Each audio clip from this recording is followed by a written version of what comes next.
সম্মানিত উপস্থিতি, হুজুরের বক্তব্য রেফারেন্সে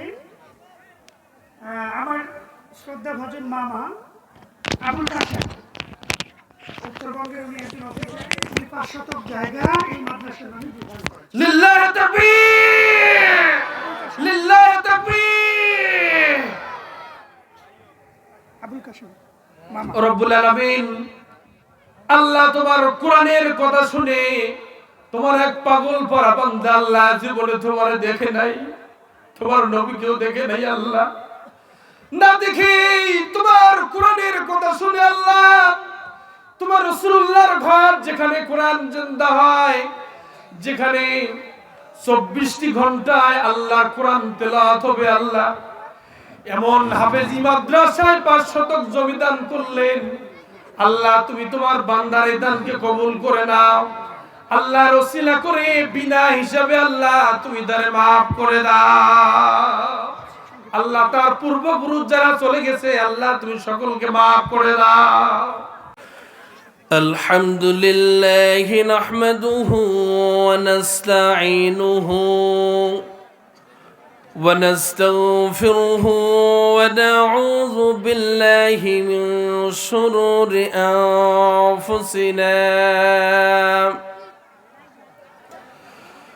من يهدي الله فلا مضل له ومن يضلله فلا هادي له ونشهد أن لا إله إلا الله وحده لا شريك له ونشهد أن محمدا عبده ورسوله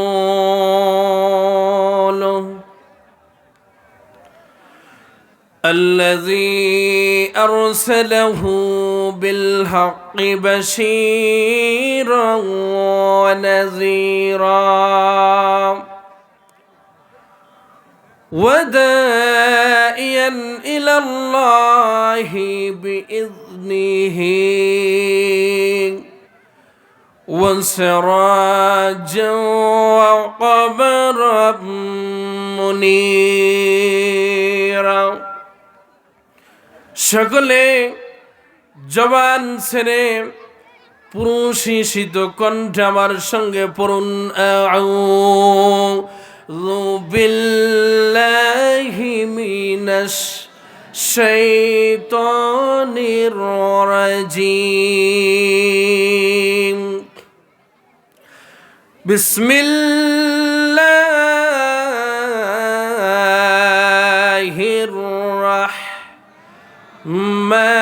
রহমানির রহিম।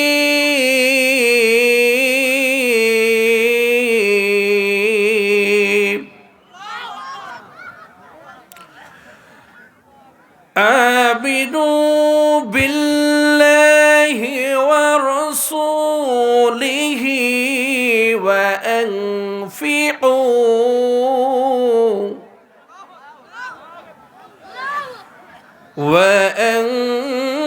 وأنفقوا مما جعلكم مستخلفين فيه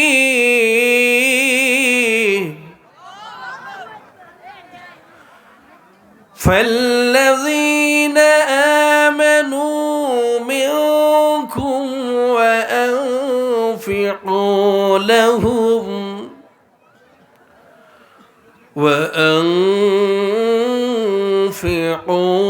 لهم أجر كبير. وقال تعالى في شان حبيبه ومحبوبه ومخبرا وآمرا إن الله وملائكته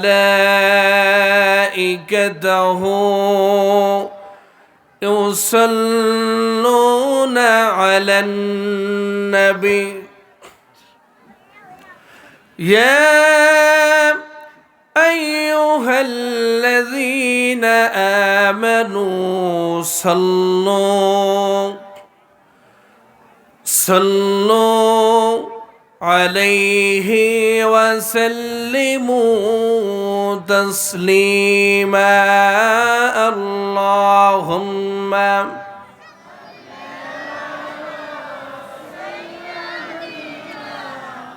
مولانا محمد وعلى آله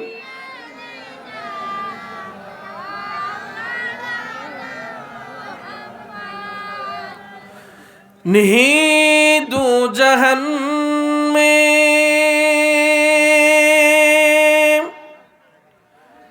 مثال محمد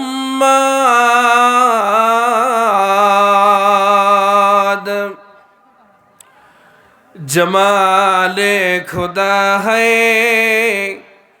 कमाल मोहम्मद अल्लाहुम्मा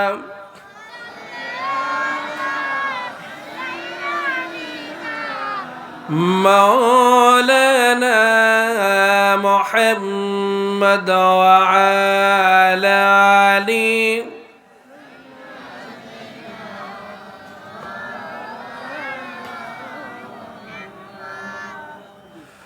বিশ্ব নবীর শুভ আগমনে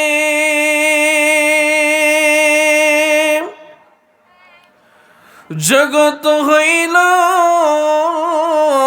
উজালা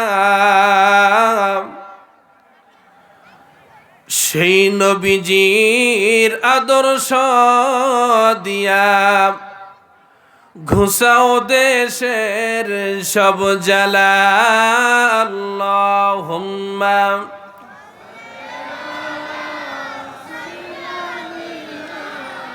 مولانا محمد وعلى آل سيدنا مولانا بلغ العلا بكماله كشاف الدجى بجماله حسنت جميع خصاله صلوا عليه وآله اللهم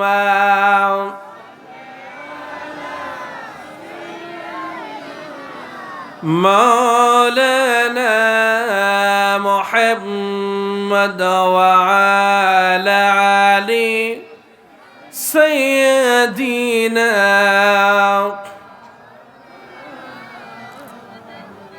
أعوذ بالله من الشيطان الرجيم آمنوا بالله ورسوله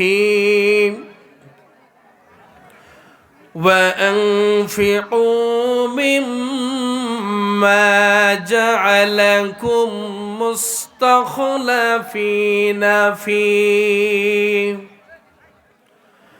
فالذين آمنوا منكم وأنفقوا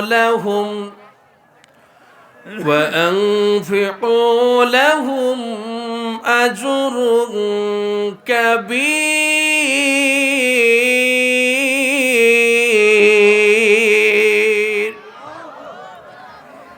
এটি হচ্ছে সূরা হাদীদ সবাইকে বলতে হবে সূরাটির নাম কি সূরা হাদীদ আয়াত নাম্বার হচ্ছে 7 সবাইকে জবান খুলে আনসার দিতে হবে আয়াত নাম্বার কত 7 নম্বর আয়াত। আপনারা বাড়িতে গিয়ে এই সূরাটি পড়বেন। এই সূরার 7 নম্বর আয়াতটি আপনারা খুলে দেখবেন। এই বিষয়ে আমি যে কথাগুলো বলি, আমার কথার সঙ্গে যদি মিল থাকে তো আমল করবেন, মিল না থাকলে আমল করার দরকার নাই। আসুন আমরা সকলে জানবো আল্লাহ তাআলা সূরা হাদীদের 7 নম্বর আয়াতের ভিতরে আমাদেরকে কি মেসেজ দিয়েছেন, কি বার্তা দিয়েছেন, আমাদের জানার দরকার আছে না নাই? আসুন, শুরুতে আল্লাহ তাআলা বলছে আমিনু বিল্লাহ। আমিনু, এটা আমরের সিগা। কিসের সিগা? আমর মানে হলো নির্দেশ। আমর মানে কি? নির্দেশ, কমান্ড করা। আল্লাহ তাআলা আজ থেকে 1450 বছর পূর্বে গোটা পৃথিবীর সকল মানুষদেরকে আল্লাহ তাআলা নির্দেশ করেছেন। কে করেছেন? আমি কিন্তু কোনো কেচ্ছা কাহিনী বলার জন্য আসি নাই। এই গান বলে, ছন্দ বলে, কৌতুকের মতো কাহিনী বলে হাসাহাসি করার জন্য আমি আসি নাই। কথা হবে আল্লাহর কোরআন থেকে, রাসূলুল্লাহর হাদিস থেকে, একদম সাদা সিধা। দুনিয়ার কাউরে, আপনাদের কাউরে খুশি করার জন্য না। আমি কথা বলবো আমার আল্লাহরে খুশি করার জন্য। বলুন তো কারে? আমি আপনাদেরকে খুশি করার জন্য বলবো না, আমার আল্লাহর কথাগুলো বলবো একদম সাদা সিধা ভাবে। কি আপনারা শুনতে রাজি আছেন? কে কে রাজি আছেন? হাতগুলো দেখতে চাই, হাতগুলো টান টান করেন। লিল্লাহে তাকবীর, লিল্লাহে তাকবীর। হাত নামান। তাহলে আল্লাহ তাআলা কি বলছে আমাদের জানার দরকার আছে না নাই? আল্লাহ তাআলা শুরুতেই বলছে আমিনু, ঈমান আনো। আল্লাহ তাআলা নির্দেশ করছেন আমিনু বিল্লাহ।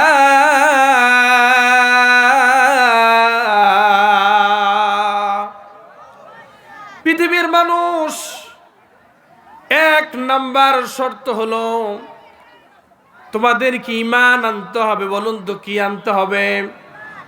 ঈমান আনতে হবে। বিল্লাহি, বলুন তো কার উপর? আমিনু বিল্লাহ। আল্লাহ তাআলা বলছেন 1 নম্বর আমি আল্লাহর উপর ঈমান আনতে হবে। আমরা যারা এখানে এসেছি আমরা তো আল্লাহর উপর ঈমান এনেই ফেলেছি। কথা বলুন ঠিক না বেঠিক? তাহলে আমরা যারা এসেছি সবাই ঈমানদার, ঠিক না বেঠিক? আল্লাহ তাআলা প্রথমে যে কথাটা বলছে, আল্লাহ তাআলা 1 নাম্বার শর্ত দিয়েছে আমিনু বিল্লাহ, আমার উপর ঈমান আনতে হবে। ওয়া রাসূলিহি, এবং আমার রাসূলের উপর। বলুন তো আমাদের নবীকে। কি হলো? আমাদের নবীকে কি আপনারা পারেন না? এখনই যদি মউত হয়ে যায়, কবরে যদি প্রশ্ন করে তোমার নবীকে, কি অ্যানসার দেবেন? সবাইকে জোরে সোরে বলতে হবে আমাদের নবীকে। হলো না তো? এখনই যদি বলতে না পারেন, কবরে কি জবাব দেবেন আপনারা? এখানে কিন্তু তাফসীর হচ্ছে, একটি কথা বলা যাবে না, মন দিয়ে শুনতে হবে। তাহলে আমাদের নবীকে মুহাম্মাদুর রাসূলুল্লাহ সাল্লাল্লাহু আলাইহি ওয়াসাল্লাম বুক ফুলায়ে, বুক উঁচা করে সুন্দরভাবে আনসার দিতে হবে। আমাদের নবী, বিশ্ব নবী জনাবে মুহাম্মদ রাসূলুল্লাহ সাল্লাল্লাহু আলাইহি ওয়াসাল্লাম। কথা বলুন ঠিক না বেঠিক? যে নবীর নামে একবার দরুদ পড়লে সঙ্গে সঙ্গে আপনার 10টি সগীরা গুনাহ মাফ করে দিবেন কে? সঙ্গে সঙ্গে আপনার উপর 10টি রহমত নাজিল করবেন কে? এজন্য রাসূলুল্লাহর উপর যখন আমরা দরুদ পড়ব, খুব মন থেকে, হৃদয় থেকে, মন প্রাণ ভরে রাসূলের উপর দরুদ পড়তে হবে। কথা বলুন ঠিক না বেঠিক? কিন্তু আপনারা তো রাসূলের নামেই বলতে পারেন না। বিশ্বনবী বলেছেন এই দুনিয়াতে আমার যে বান্দা বেশি বেশি করে এই দুনিয়ায় আমার উপরে বেশি বেশি করে দরুদ পড়বে, মরার সঙ্গে সঙ্গে, মরণের সঙ্গে সঙ্গে ওই ব্যক্তির সঙ্গে, ওই আমার উম্মতের সঙ্গে আমি রসুলের দিদার হয়ে যাবে।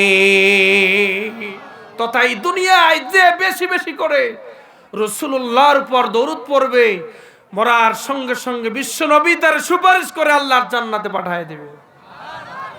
আপনারা তো রসুল্লাহর নামেই বলতে পারেন না। তাহলে এই আয়াতের ভিতরে আল্লাহ তাআলা বলছে কি, আমিনু বিল্লাহ, এক নাম্বার শর্ত হচ্ছে আল্লাহর উপর ঈমান আনতে। বলুন তো কার উপর? ওয়া রাসূলিহি। দুই নাম্বার শর্ত হলো রসুলের উপর ঈমান আনতে হবে। বলুন তো আমরা রসুলের উপর ঈমান এনেছি কি আনি নাই? কারা কারা আনছেন হাত তুলে দেখায় দেন, হাত তোলেন। লিল্লাহি তাকবীর। তাহলে আপনারা সবাই আল্লাহর উপর ঈমান আনছেন, ঠিক কিনা? রাসূলুল্লাহর উপর ঈমান এনেছেন, ঠিক কিনা? আচ্ছা, এরপরে আল্লাহ কি বলছে জানার দরকার আছে না নাই? এরপর রব্বুল আলামিন বলছেন, ওয়া আনফিকু মিম্মা জাআলাকুম মুস্তাখলাফিনা ফীহি। আল্লাহ বলছে ও আনফিকু, দান করো। কি করো? সবাইকে আনসার দিতে হবে, কি করো? আল্লাহ তাআলা বলছে, নির্দেশ করছে তোমরা আমি আল্লাহর উপর ঈমান আনো, আমার রাসূলের উপর ঈমান আনো, এরপরে আমি আল্লাহর পথে দান করো। আপনারা যদি আল্লাহকে প্রশ্ন করেন, আল্লাহ আপনি আমাকে দান করতে বলেছেন, কিন্তু আমি কোথায় থেকে দান করব? আল্লাহ তাআলা সুন্দর করে বলছে, মিম্মা জাআলাকুম মুস্তাখলাফিনা ফীহি। আমি উত্তরাধিকারী শর্তে বাবা থেকে, দাদা থেকে, মা থেকে, নানা থেকে, নানি থেকে আমি রব্বুল আলামিন তোমাদেরকে যে সম্পদের মালিক করে দিয়েছি, যে টাকার মালিক করে দিয়েছি, যে জমির মালিক করে দিয়েছি, আমি রব্বুল আলামিন যে গাভীর মালিক করে দিয়েছি, যে গাছের মালিক করে দিয়েছি, তোমরা এই সম্পদ থেকে আমি আল্লাহর পথে দান করো। সবাইকে অ্যানসার দিতে হবে। বলুন তো কথা কার? আমি কি আমার বানানো কথা বলেছি? আসুন দেখি এরপরে আল্লাহ কি বলছে। ফা, অতঃপর এটা হরফে আতফ। আল্লাযীনা, যারা আমানু, ঈমান আনবে। আমরা তো ঈমান এনেই ফেলেছি, ঠিক না বেঠিক? আল্লাহ তাআলা বলছেন, ফাল্লাযীনা আমানু মিনকুম, তোমাদের মধ্যে আমার এই নির্দেশ শোনার পর, আমার এই কথা শোনার পর যে ঈমান আনবে আল্লাহর উপর এবং রাসূলের উপর, এরপরে কি করবে? ও আনফিকু, দান করবে। আল্লাহ তাআলা বলেন যে কি, তাদেরকে সুসংবাদ দিয়ে দাও, লাহুম আজরুন কাবীর।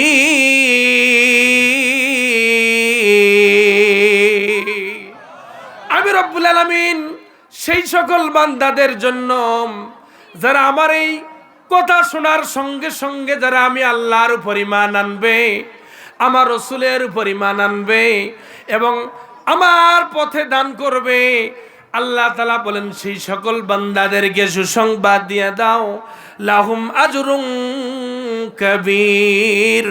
আমি আল্লাহ তার জন্য মহা পুরস্কারের ব্যবস্থা করে রেখেছি। আপনারা আল্লাহরে জিজ্ঞাসা করতে পারেন, আল্লাহ আপনি যে পুরস্কার রেখে দিয়েছেন সে পুরস্কারটা কি? আল্লাহ তাআলা অন্য আয়াতের মধ্যে আরো সুন্দর করে বলেছেন, ইন্নাল্লাযীনা আমানু ওয়া আমিলুস সালিহাতি কানাত লাহুম জান্নাতুল ফিরদাউসি নুজুলা। কন্ডিশন হলো দুইটা। ইন্না হরফে মুসাব্বা, নিশ্চয় আল্লাযীনা, যারা আমানু, ঈমান আনবে, ওয়া আমিলুস সালিহাত, আমলে সলে করবে। তাহলে আমরা ঈমান আনলাম, আমলে সলে হলো আজকের জন্য আল্লাহর পথে দান। বলুন তো কার পথে দান? আল্লাহর পথে দান করতে বলেছে, যে আল্লাহর পথে দান করবে, এটা হলো আমলে সলে। এই দুইটা আমল আল্লাহ তাআলা বলছেন যে ব্যক্তি করতে পারবে, আমি আল্লাহ তার জন্য সবচাইতে বড় জান্নাত, জান্নাতুল ফেরদাউস আমি আল্লাহ তার জন্য প্রস্তুত করে রেখেছি।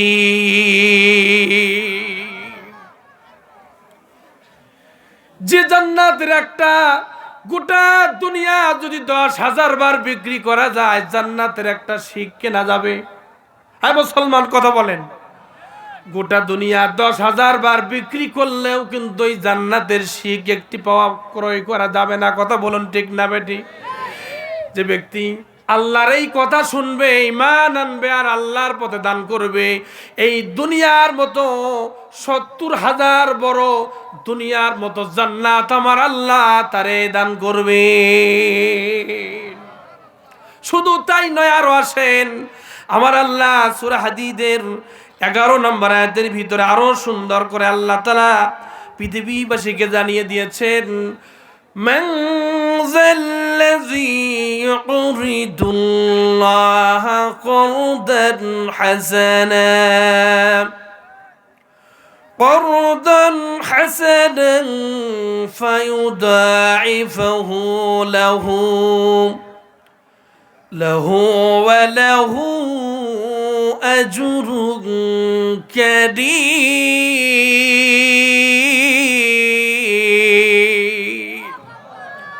রব্বুল আলামিন সূরা হাদীদের 11 নম্বর আয়াতের ভিতরে পৃথিবীর মানুষদেরকে আল্লাহ তাআলা ডেকে বলতেছেন, পৃথিবীর মানুষ, মান যাল্লাযী ইউকরিদুল্লাহ করদান হাসানা, দুনিয়ার মধ্যে আমার এমন কোন বান্দা আছে, ও কে আছে, আমি আল্লাহরে কর্জে হাসানা দিবা, আমি আল্লাহর ঋণ দিবা, আমি আল্লাহরে হাওলাত দিবা, আমি আল্লাহরে ধার দিবা, এমন কোন মানুষ আছে, এমন কে আছো? কেউ যদি আমি আল্লাহরে ধার দাও, আমি আল্লাহরে কর্জে হাসানা দাও, আমি আল্লাহর ঋণ দাও, ফায়ুদাইফাহু লাহু আজরান কারীম, আমি আল্লাহ দুনিয়া এবং আখিরাতে বহু বহু গুণ আমি আল্লাহ রব্বুল আলামিন তারে বাড়ায়া দেব। এই আয়াতের ভিতরে এই দুনিয়ার কোন রাজা বাদশা, এই দুনিয়ার কোন বীর বাহাদুর, চেয়ারম্যান, মেম্বার, কোন বাবা ধার চাচ্ছেন না।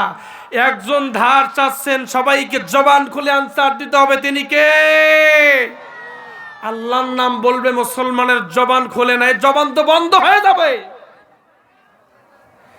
সূরা হাদীদের 11 নম্বর আয়াতের ভিতরে এই দুনিয়ার মানুষের কাছে একজন ঋণ চাচ্ছে, ধার চাচ্ছে, সবাইকে জবান খুলে আনসার দিতে হবে, তিনি কে? আল্লাহ। সবাইকে জোরে বলতে হবে, আল্লাহ। আল্লাহ ধার চাচ্ছে, আল্লাহ ঋণ চাচ্ছে। আল্লাহকে ঋণ দিতে কে কে রাজি আছে? দু হাত তুলে আল্লাহর দেখায় দেন, হাত টান টান করেন। দেখেন দেখেন দেখেন, যে হাত তুলবে না বুঝতে হবে সে আল্লাহর মানে না, তার রব অন্য কেউ, ঠিক না বেঠিক? হাত টান টান করেন, লিল্লাহে তাকবীর, লিল্লাহে তাকবীর। হাত নামান। তাহলে সবাই আল্লাহর ঋণ দিবেন। আল্লাহ কর্জে হাসানা চাচ্ছে। আল্লাহ কি চাচ্ছে? কর্জে হাসানা চাচ্ছে, আল্লাহ হাওলাত চাচ্ছে। আমরা কি আল্লাহকে হাওলাত দিতে রাজি আছি? যদি আমাদের সন্তান চাই, দিতে রাজি আছি। যদি আমাদের সম্পদ চাই, দিতে রাজি আছি। যদি আমাদের কাছে টাকা পয়সা চাই, দিতে রাজি আছি। যদি আমাদের কাছে গরু চাই, দিতে রাজি আছি। যদি আমার কাছে একটা 10টা গাছ আছে, একটা গাছ চাই, দিতে রাজি আছি। সবাই কাল লাগান।